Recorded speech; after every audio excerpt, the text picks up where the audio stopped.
like you with your music, I mean, I don't know if you do now, but eventually you'll have like a manager or somebody that'll take care of all that shit. I got a manager and a lawyer, and it's starting to get to the point where like the pressure comes off me a little bit on that spectrum.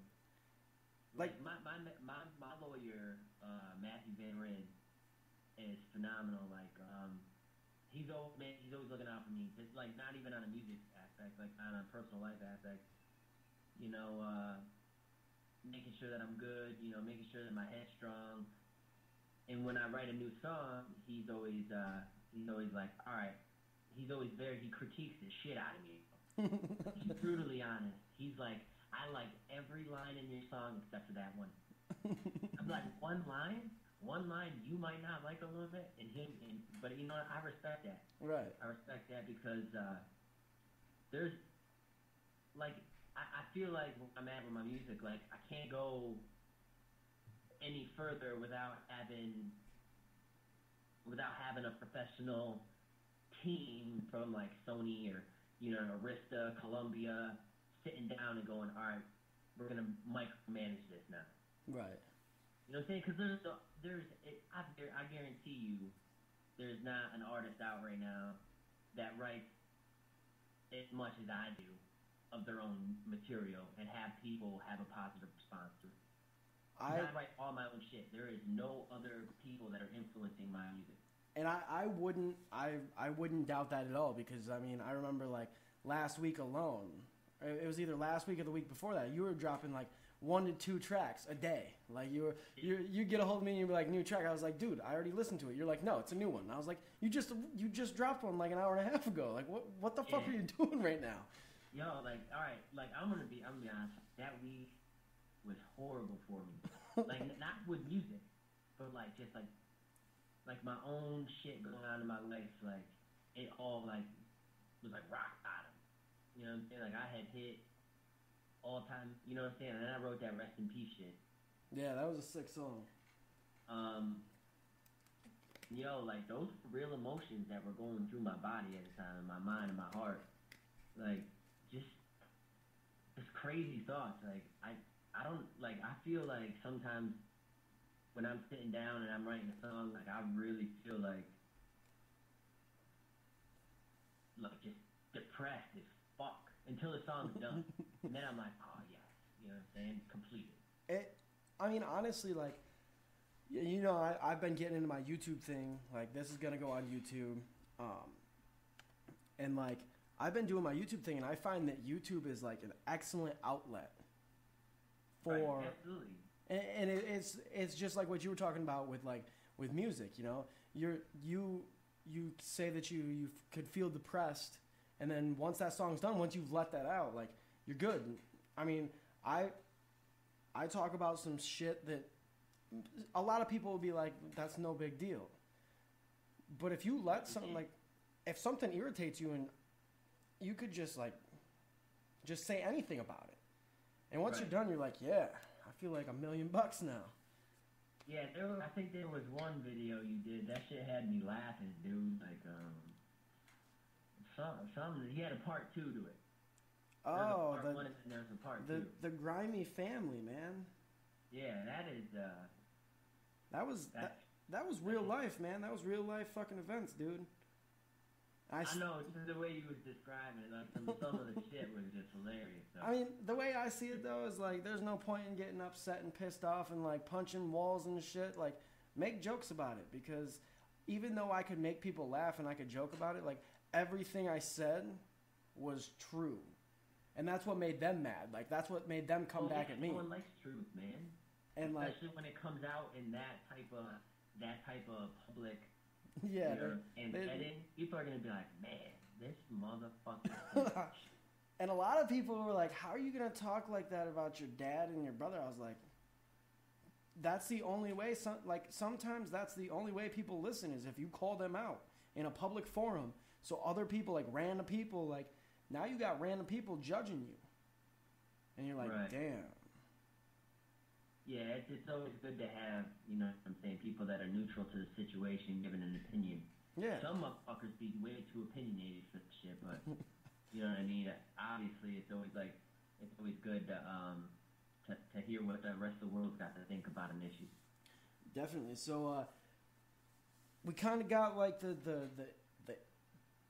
kind of like the informal stuff, you know, like bitches being crazy and shit. So let's like get to the music part. Like let's start from the beginning, because I remember like the first time I heard you, it was back when I was in like middle school or high school or something. I like just got into high school. This girl was going to I don't even remember the name of the place that you used to freestyle at on Fridays in Hornell.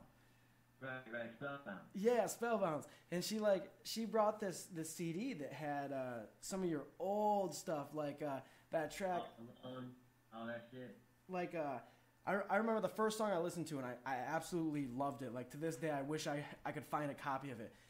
You were like talking to your ex-girlfriend. I want to say it was called like Fuck You. Yeah, that was that shit. I got that shit. Yeah. Do you really? All that music, yeah. Like that. Every song I've ever made, I still got. That shit was intense. Like a lot of raw emotion right there. I remember just like jamming out to it all the time. I was like, yeah, like this dude's the man. Right. So like, yeah, I've been rapping 14 years, man. And you started out in like up near the Syracuse area, right? Yeah, I grew up outside of Syracuse, and eventually, like, when I started rapping, it was all about gangster shit, pistols, drugs, you know, just being a hoodlum. Right. So, like, obviously, my earlier stuff was, I'm saying, I was just following the trends. I really didn't mature as a songwriter, and as you know, what I'm saying, Syracuse still shows me a lot of love. Like, anytime I go to Syracuse, anytime I ever done a show in Syracuse or within the studio at Syracuse, people were always like, "Oh, where's he at? Where's he at?" You know what I mean? So, I love Syracuse. It's my home city. It's the city I rep the hardest. And hopefully with all this record deal stuff going on, I'll be able to be the first person from Central New York to ever do something on this, you know, magnitude with music, because there's a lot of talent around here. It's just people don't listen to it. Right. Because we're not from New York City. Right. Anytime I talk to somebody and they're like, "Where are you from?" I'm like, "New York." They're like, "Oh, is it? I've always wanted to go there." I was like, "No, you don't understand. I'm not from New York City. You want to go to New York City. You don't want to go where I'm at." Yeah, New York is so much bigger than New York City. It's a shame that people, you know, just focus on one part of New York, and it's really just the asshole in New York too. Yeah. New York City. Like, I've been there plenty of times, and I just, to me, it's a cesspool. Like, I would never live there. You couldn't pay me enough to live there. I know that's where a lot of, you know, publicity is and a lot of entertainment, you know, stuff goes on, but as far as you know, who I am as a person, I never felt that city was like, I never felt it was like a Nashville. I never felt it was like an Atlanta. I never felt it was like a Houston or an LA. How when you go to a city like those cities, you know, when I was in Nashville, people still to this day in Nashville are always talking to me. They're always like, "Man, you need to come back here. You need to come back home. We love your music, blah, blah, blah." And you go to New York City, it's just a bunch of haters. Yeah. Because everybody and their brother raps in New York City. Yeah. Every corner you go to, someone's got a mixtape. You're like, really? Like, I don't want to hear a mixtape. Even like going back to like when you first started, I've been posting a lot of your videos on my wall and stuff, and I've sent a couple people your way. And the first question that they asked me when we're talking about it is, "What does his name mean? What is Kid 7?" You know, that's all right. That's a long story. That's not really a long story, but it's a funny story. So when I started rapping, I went to this rap audition to get into this group called Seventh Militia. And they were a bunch of older guys. I was 13 years old, right? So I run up, and they're like kind of testing me. We're in this dude's basement, and they go, "You're the seventh kid to try to, you know, audition for this part. What's your name?" And I was like, "Oh, that's weird, because it's Kid 7." So that just kind of stuck.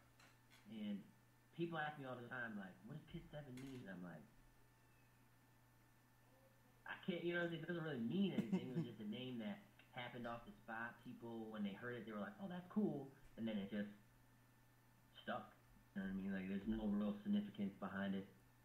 And sometimes that's better, you know? Sometimes it's just better to kind of like, just kind of, because that's a better story than trying to, like, than having an actual story that's, you know, like, I don't even know, like, if... Like, yeah, I've rapped with a lot of people that had names that were, like, they got from clothing, and right. You know, or they got from, like, you know, people say, like, swag or something like that. Like, yeah. Oh, my name is Swagology or something. You know, like, you know what I'm saying? Like, you had to take that word and do that to it. Like, and there probably is a rapper out there named Swagology.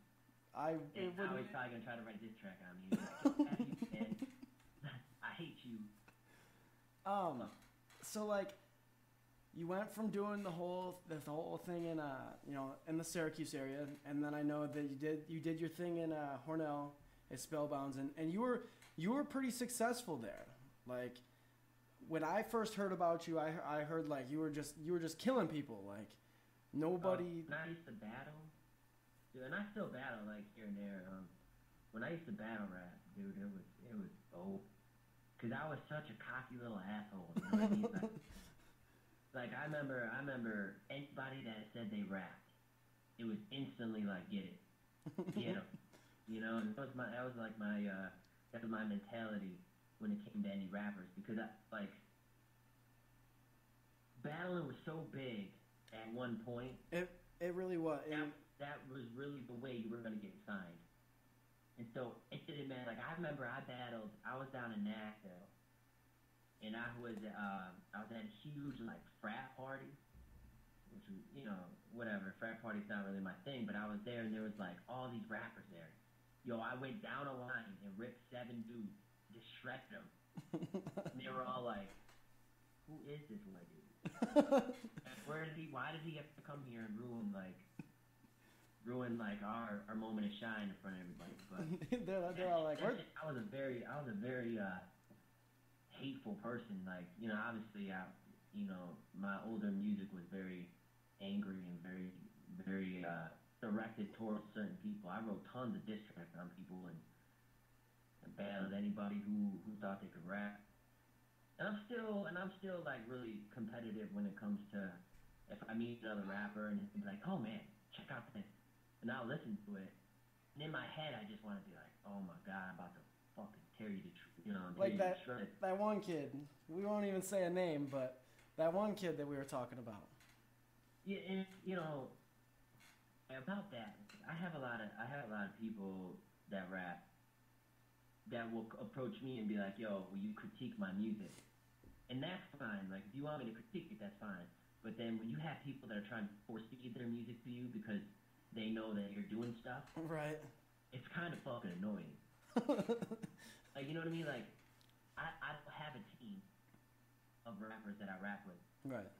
You know what I'm saying? It's this is what you get. What you see is what you got. You know what I mean? I like working alone. I like the whole lone wolf, you know, one man wolf pack type fucking deal. You know what I'm saying? That's me. Like, I go to a show, I'm not gonna bring 25 people. Right. To, you know, make sure I'm gonna be all right. You know how many times I've done shows and people had tried to jump me backstage, like, cause I don't roll with a team like that. Like, there's no point in it. Yeah. You know, and I done been in so many altercations just because I'm a solo white dude just who goes on stage, and you know how it is when I'm on stage. I don't give a fuck. You really don't. Like, I remember the one show that I went to at Spellbounds. It really, like, you didn't really have. I mean, it was you, Rusty, and Ease. That was it. Right. Like, it was just you three. I remember beforehand you was fucked up. Like, you were like, yo, you want to come chill? I was like, yeah. Yo, and that was back then. Like, you know, I drank a lot. I had a lot of problems back then. You know what I'm saying? Especially with substances like alcohol and drugs like that. But and I don't even drink no more. I don't drink, I don't smoke, I don't, I don't do anything, and that's just, and that's when, I kind of really started to back out of like the whole let's get 'em, let's be a, let's be hard, let's be a gangster. It's like that type of mentality faded away, and then I just kind of sat back and was like, all right, let's just be me. Let's just be who I am, and talk about the issues that are affecting me as a person. And then now this is, the new music is so different from the old music, but I think people like the new music now because it's so much more that they can relate to. Yeah, like with the old stuff. I mean, the old stuff was good. Like the New York to Nashville CD was sick. Because you had a little bit of everything on there. You had that hard go get 'em, but you also had like the club stuff like Get Rowdy, which is like one of my favorite songs. I still listen to it on YouTube. And then like the I don't even remember what it was. A real deep song. It was about like you kind of like setting up your dude, like getting him busted on some drug charges. Like that was a sick song. And yeah, well, what happened? One of my good friends was was doing some dirt with another friend, and that dude had pulled the plug on him and set him up, and he got sent to prison, and that's just unacceptable. You know what I mean? Like when you live that type of lifestyle, like what I'm saying, like growing up, I knew a lot of drug dealers. In fact, I might have had my own little thing growing up like that. But there's a certain respect that you need to have while you're in that type of game, and then you don't do this. Yeah. Period. And then when I wrote that song, it was just kind of out of respect. Like, you know what? You were doing dirt, and your partner just kind of shoveled that shit on you. You know what I mean? Like, you were trying to feed your family. I understand why you were doing what you were doing, and I will never encourage that type of behavior. You know what I'm saying? People or younger people like that. It's not cool. Despite people think, you know what I'm saying, being a drug dealer or being a hoodlum is not a cool thing. But some people, you know what I'm saying, and some people that's all they got. Yeah, I mean, it's kind of like a temporary fix for a long-term problem, Like, yeah, you're gonna make your money. I mean, I'll be the I'll be the first one to say that if it was legal, everybody would do it because there's good income in it. Right. But at the same time, like the cost of getting caught outweighs that, especially if you're doing it to feed a family. Like, that's the main reason why I stopped doing it. Because, when I found out that I was having a kid, I was like, okay, I can't be fucking around like that anymore because I got a kid, so. I mean, and I will never, like, I try to promote positivity to all the people that respect me as a musician or a songwriter or a lyricist or anything like that. But there is that side that's like, all right, well, this guy will come up to me and be like, yeah, I do this. This is how I make my living. That's cool. Yeah. I'll never be like, oh, what you're doing is wrong. Do what you gotta do to provide for the people that you love, to provide for yourself. If that's the life that you just happen to fall into, you know what I'm saying? That's you. That's who you are. You know what I'm saying? But you gotta be ready to accept them consequences if it ever gets to that point. So we pretty much started at the beginning. New York to Nashville, when you moved down there, like that was a sick album. And now you're kind of like you're coming back. The new stuff is sick, and the lyrical content is, I'm not even gonna say. I mean, it's better because it's more real life stuff, but like people still jam to it all as all the same. But moving forward, like, what's next? Well, so obviously I just got that song "Breathe," which is a lot of like faster gibberish hip hop. Just because I had someone challenge me that I couldn't rap like that, so I I had to show him that, and there was one of my boys that did that. So I had to show him that I could. But my focus right now is like I have so many songs. Like I have written over 300 songs since I started rapping, and that's more songs than most people will ever write. Period. Right. But I guess where I'm heading now is just I'm here right now. I'm heading off the scale, and like I'm going places that this new style that I'm kind of creating is like a multi-person. It's almost like schizophrenia. Like I have like I'm about to take every style that's ever been done in hip hop and perfect it to my own way. So, and what's up? are you I know the answer. I haven't gotten any updates, but as far as, taking your career to the next level, possibly signing a deal with anybody, what? Yeah. It's in the. Well, I'm working right now. My lawyer and I are shopping me at 24 different record major record labels, and it's gonna happen. Right. It's gonna happen. It really came down.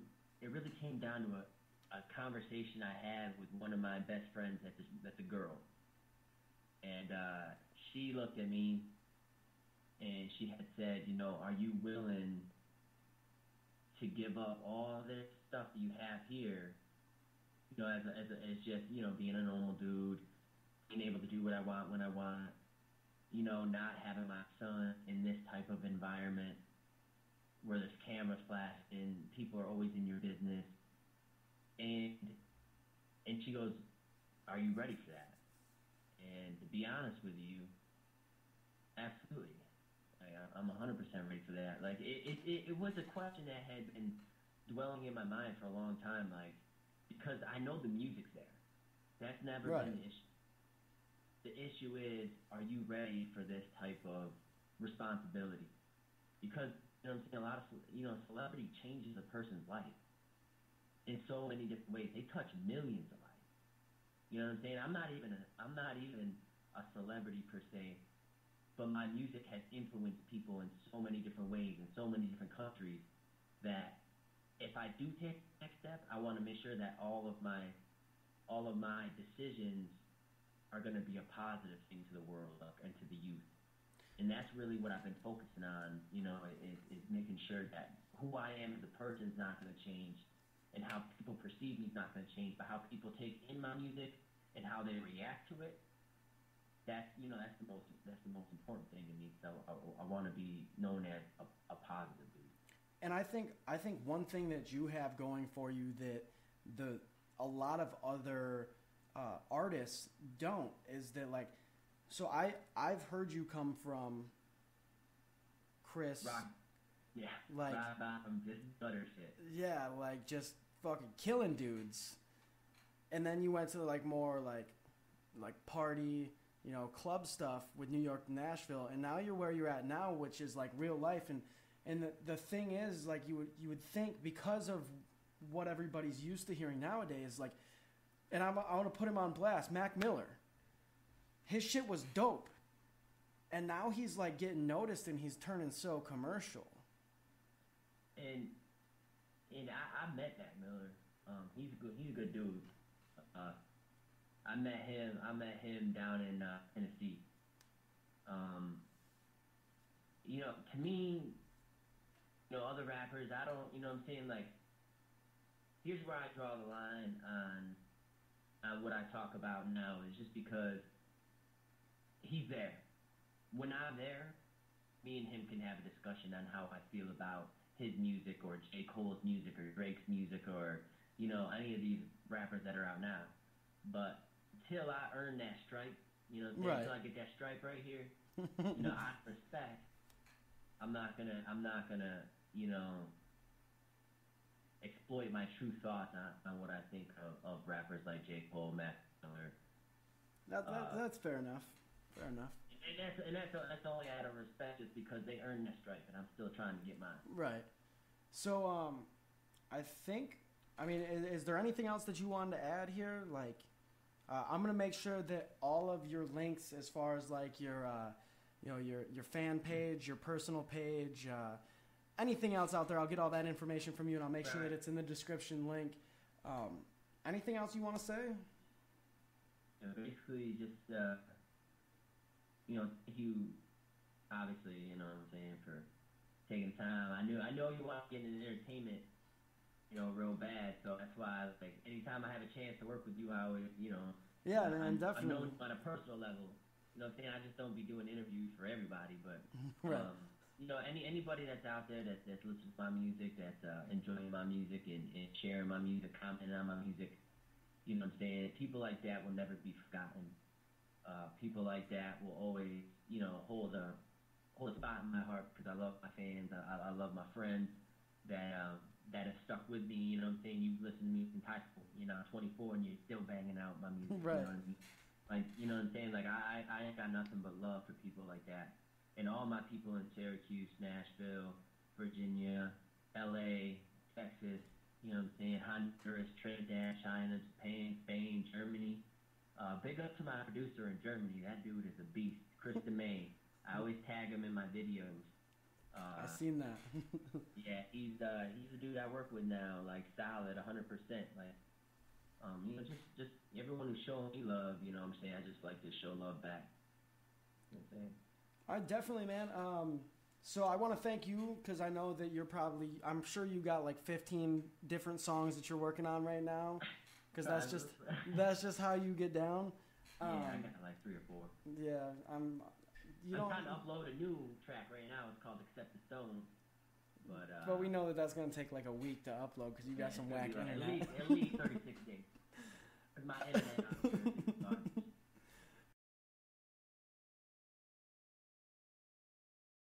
You know the name, boy, you know it ring bells. Kid 7 Spitfire, say I bring hell. Does he sing well? Nah, rap good. Soldier in this game, boy, I'm way past hood. Step your cake up like it's your birthday. This is hip-hop, it ain't the first grade. Boy, my wordplay is magnificent. I don't sound the same as y'all, my swag's different. Music unique, crazy delivery. I get it in, boy, yeah, taking the industry. If you ain't friends with me, don't pretend to be. New York to Tennessee, VA to A.